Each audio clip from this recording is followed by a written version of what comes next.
वन्दे गुरुन् पदद्वन्द्वम्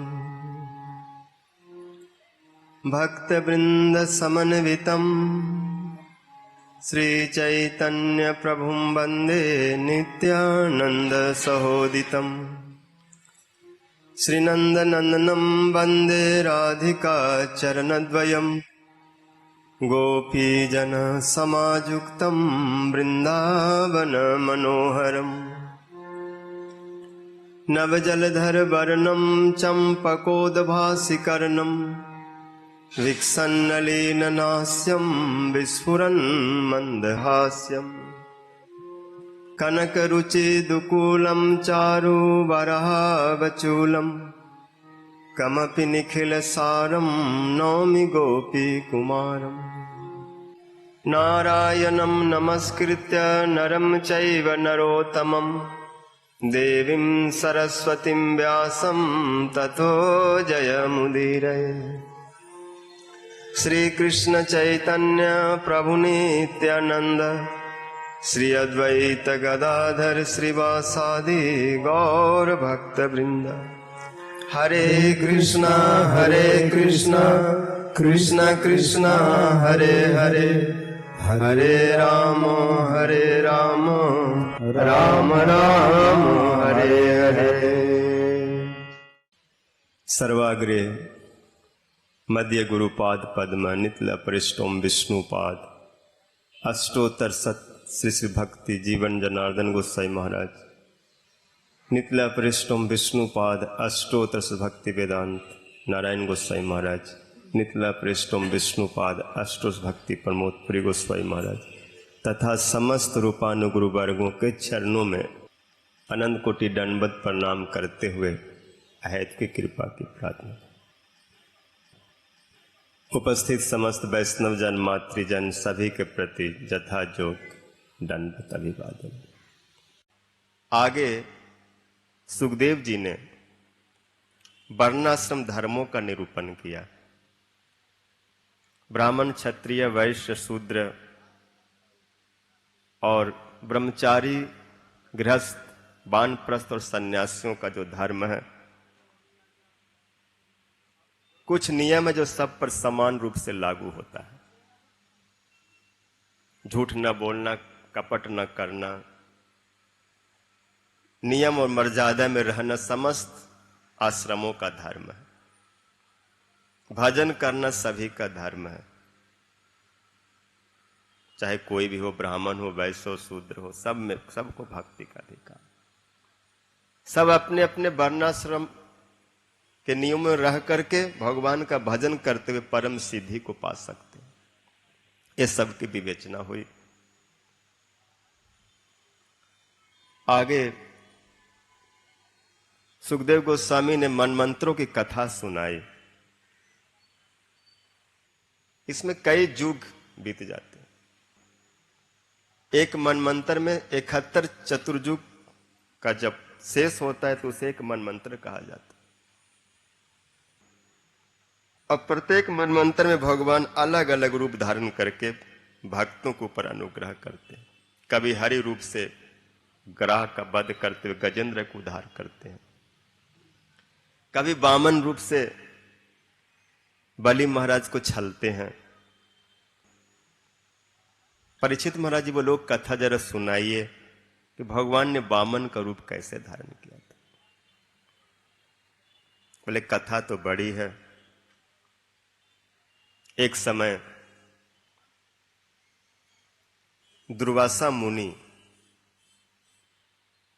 क्षीर सागर पर गए भगवान के दर्शन के लिए। भगवान ने आदर किया, क्योंकि पहले कभी भृगु गए थे और थोड़ी देर हुई थी तो चरण लगा दिए थे छाती में, इसलिए स्वागत हुआ और माला एक पहन आई और विदाई कर दी। दुर्वासा स्वर्ग में आया और वो माला प्रसादी इंद्र को दिया, खुश होकर के कि भगवान के प्रसाद तो तुम्हें मिलता नहीं, आज लो। इंद्र ने उस माला की महिमा को तुच्छ समझा, कब का माला, कैसा माला। किंतु भगवान के प्रसाद वस्तु कब का भी हो, कैसा हो, बासी, सूखी, रूखा, सूखा, जैसा भी हो, तुरंत सिर पर धारण करो और भोजन जोग है भक्षण तो भक्षण करो, नहीं तो अपराध होता है। इंद्र ने उस माला को फेंक दी, हटा दी, अनादर कर दिया।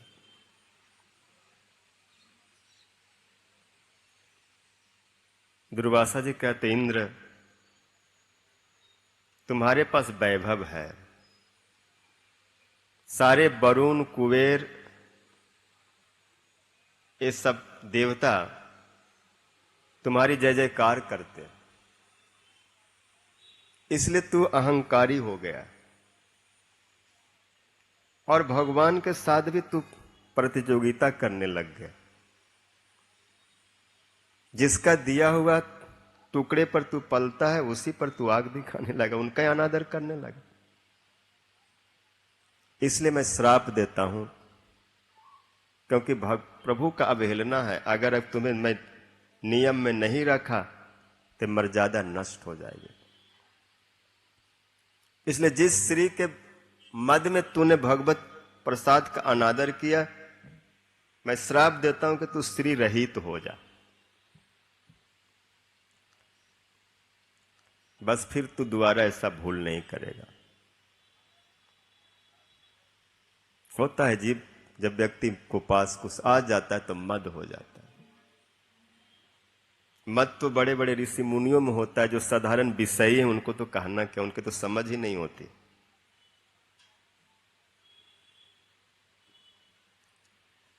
इंद्र सिरहीन हो गया,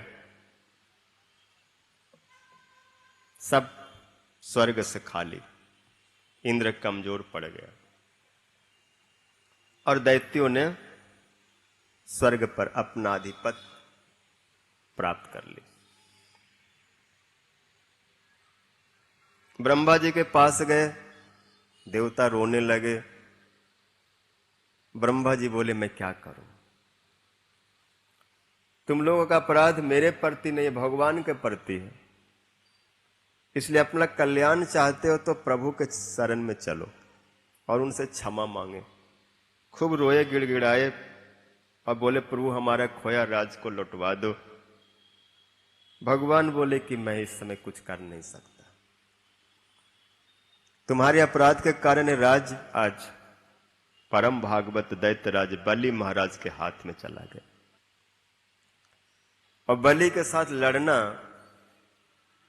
उचित नहीं होगा, क्योंकि वो भी भगवान का भक्त, वो भी मेरा आदर करता है, ब्राह्मणों का आदर करता है, गौओं का आदर करता है।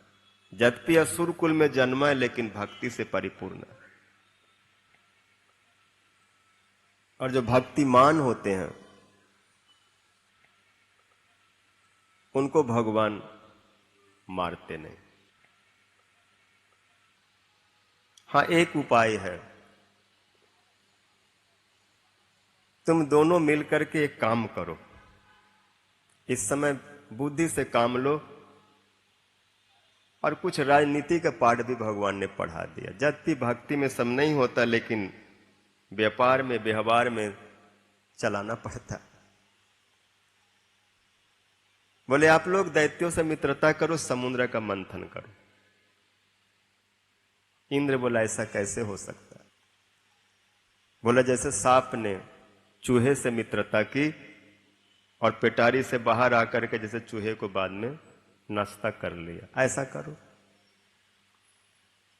गए, बलि को हाथ जोड़े। बलि भी कुछ सोचा विचारा, लेकिन जब बात आया समुद्र मंथन का, और देवता बोले उससे बहुत कुछ मिलेगा। लड़ते झगड़ते रहते, लेकिन एक वस्तु मिलेगा जिसका नाम है अमृत। उस अमृत को हम पी लेंगे, बलिष्ठ हो जाएंगे, मरेंगे नहीं। बाकी भाइयों भाइयों में तो झगड़ा होती रहती।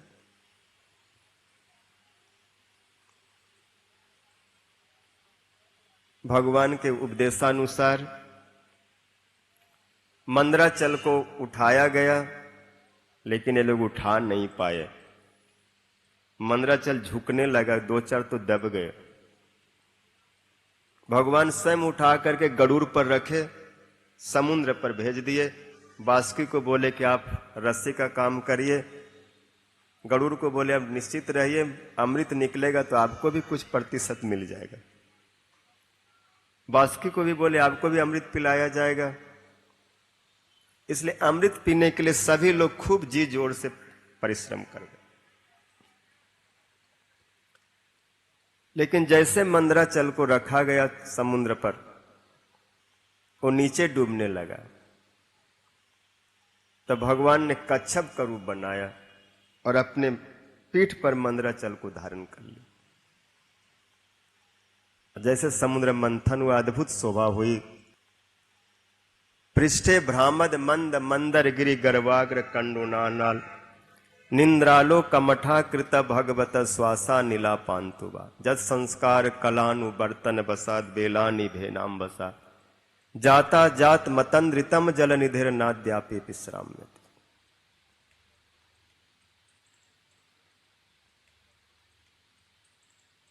भगवान के श्वास से समुद्र क्षुब्ध हो गया। आज भी उसमें लहरियां उठती हैं। अरे भगवान का महिमा का गान करते कि जब से कच्छप भगवान ने अपने श्वास से मुझे क्षुब्ध किया, तब से मैं आज तक स्थिर नहीं हो पाया। इस प्रकार क्षीर सिंधु जब विष्णु मथायो 14 रत्न सिंधु में पायो। पहले गाय निकली, ऋषियों को दान कर दिया गया। ऊंचे श्रवा घोड़ा बलि महाराज ने लिया। ऐरावत हाथी इंद्र को मिल गया। सब बांट रहे हैं आपस में।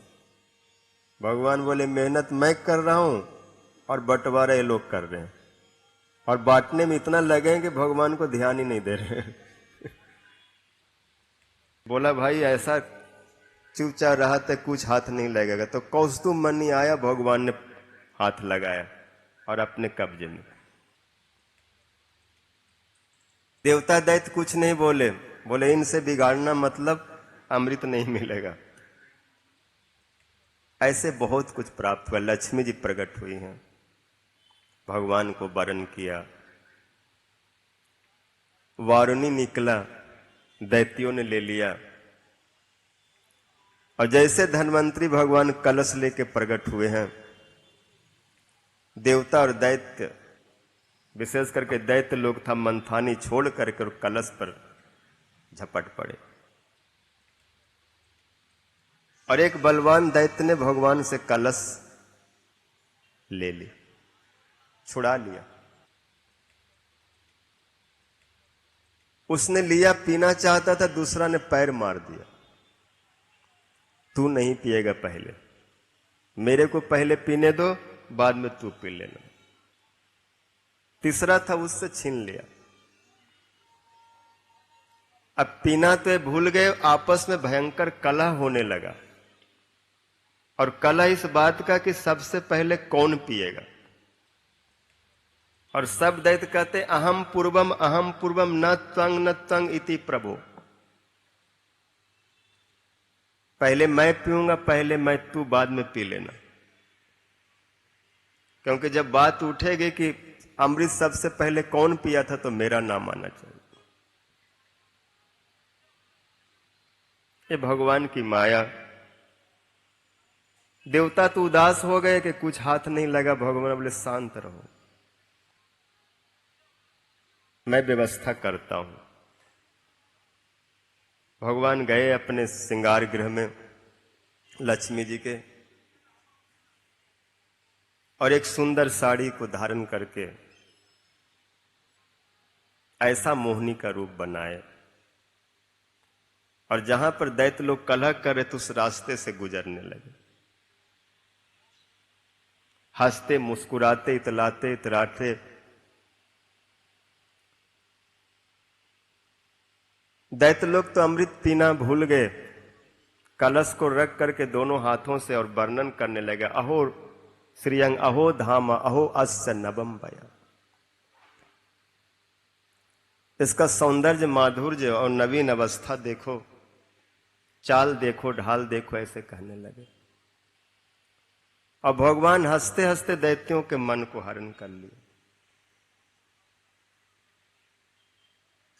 क्या चाल शान अलवेली है, गजलाज रहे मस्ते मरस्ते, जिन देखा तिनके चित रतन अनमोल बिके सस्ते सस्ते। रसरूप माधुरी बरसत है, जात चले रस्ते रस्ते, मोहनी मूरत मनमोहन ने दिल छीन लिया हंसते हंसते। ये लोग कलश भी दे दिए, रखो अपने हाथ में, और फैसला कर दो कि कौन पहले पिए। भगवान बोले पहले और बाद की कोई बात नहीं, बात यह है कि इस अमृत को दोनों पियो, दैत्य भी पिए और देवता भी पिए, क्योंकि दोनों ने परिश्रम किया है। अगर आप लोग हमसे प्रेम करते हैं, विश्वास करते तो ऐसा करो। नहा धो करके देवता दैत्य दो पंक्ति में बैठ गए। भगवान ने कहा कि पहले ऊपर का जो पतला पतला है वो देवताओं को पिला देता हूं, गाढ़ा गाढ़ा तुम लोगों को दे दूंगा। वो लोग शांत पड़ गए और भगवान ने सारा अमृत देवताओं को पिला दिया। बीच में राहु आके थोड़ा पी गया, भगवान ने उसका सिर का छेदन कर दिया। और जैसे दैत्यों को पता चला कि हमारे साथ धोखा हुआ है, अपने अस्त्र शस्त्र निकाल लिए, भयंकर युद्ध हुआ जिसको कहते देवासुर संग्राम। और उस युद्ध में सारे दैत्य मारे गए। फिर क्या था, शुक्राचार्य जी ने मृत संजीवनी विद्या से सबको पुनः जीवित कर दिया। बलि महाराज फिर स्वर्ग के राजा हो गए, क्योंकि उन्होंने खूब ब्राह्मण की भक्ति की, खूब सेवा की, जग किया। फिर ये लोग भटकने लगे। माता अदिति रोती हुई कश्यप ऋषि से बोली कि मुझसे अपने पुत्रों का दुख सहा नहीं जाता, अब कुछ करिए। कश्यप ने उन्हें पयोव्रत का विधान बताया कि अगर 12 दिन तक आप केवल दूध पी के रहेंगे तो आपके एक ऐसा पुत्र होगा जो आपके पुत्रों का खोए राज्यों को लौटवा देगा। तो माता अदिति ने पयोव्रत किया, 12 दिन दूध पी करके रही और झूठ नहीं बोली, ईर्षा द्वेष का त्याग किया, नियम में रही। भगवान ने उन्हें दर्शन दिया। वर मांगो, बोले आप जैसा मुझे एक पुत्र चाहिए जो मेरे दुख को दूर करे। भगवान बोले मेरे जैसा तो मैं हूं, दूसरा और कोई हो नहीं सकता। ठीक है, आऊंगा। समय बीता, भादों का महीना, श्रवण नक्षत्र, द्वादशी तिथि, दिन के 12 बजे वामन भगवान प्रकट हुए हैं। और तम बटु वामनम दृष्टवा सब ऋषि मुनि बड़े प्रमुदित हुए।